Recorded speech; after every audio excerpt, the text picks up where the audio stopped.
যে করে দশের সেবা তার মতো পুণ্যবান এই জগতে আর নাই। আমি রবি, আমার প্রিয় নবদ্বীপ আপনাকে স্বাগত জানায়। কেন নিজের মাথা কেটে রক্তপান করেছিলেন দেবী ছিন্নমস্তা?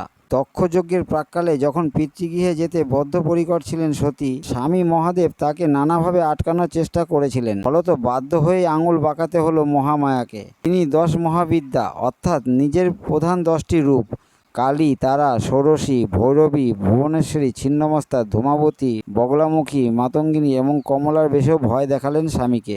ব্যাস, তাতেই বাজিমাত, মিলল অনুমতি। 10 মহাবিদ্যার প্রতিটি রূপই যেন হিন্দু ধর্মাবলম্বীদের কাছে সমান জনপ্রিয় তা কিন্তু নয়। এমনকি অনেক মহাবিদ্যা সম্পর্কে বিশদে জানাই নেই আমাদের, যেমন দেবী ছিন্নমস্তা।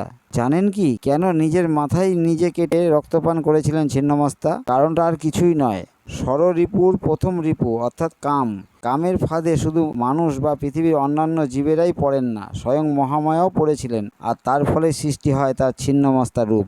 শাক্ত মহাভাগবত পুরাণ, দেবী ভাগবত পুরাণ ইত্যাদি অনুসারে মাঘ মাসের কৃষ্ণা চতুর্দশী তিথিতে আবির্ভূত হয়েছিল দেবী ছিন্নমস্তা। 10 মহাবিদ্যার অন্যতম মহাবিদ্যা তিনি। কথিত একবার মন্দাকিনী নদীতে স্নান করাকালীন কামর্ত হয়ে পড়েন দেবী পার্বতী, আর গাত্রবর্ণ কালো হয়ে যায়। সঙ্গে ছিলেন 2 সখী জয়া ও বিজয়া, তারাও কালো হয়ে ডাকিনী ও যোগিনী রূপে রূপান্তরিত হন। সেই সঙ্গে কামর্ত ক্ষুধার্ত হয়ে পড়েন তারা। 2 সখী তখন দেবীকে বলেন, তুমি না দেবী অন্নপূর্ণা, তোমার কাছে খাওয়ার অফুরন্ত, তুমি আমাদের খাওয়ার ব্যবস্থা করে দাও।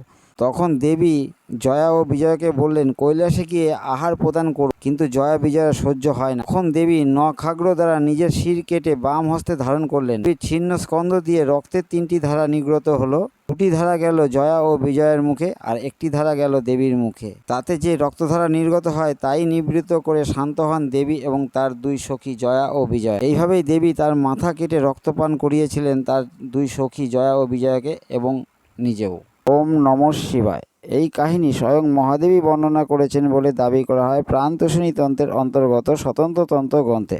ওম নমঃ শিবায়। পুরো ভিডিওটা দেখার শেষে যদি ভালো লাগে লাইক, শেয়ার ও কমেন্ট করতে ভুলবেন না। সঙ্গে বলুন ওম নমঃ শিবায়। জাতি ধর্ম বৈষম্য মারামারি সকলেই বলি ওম নমঃ শিবায়।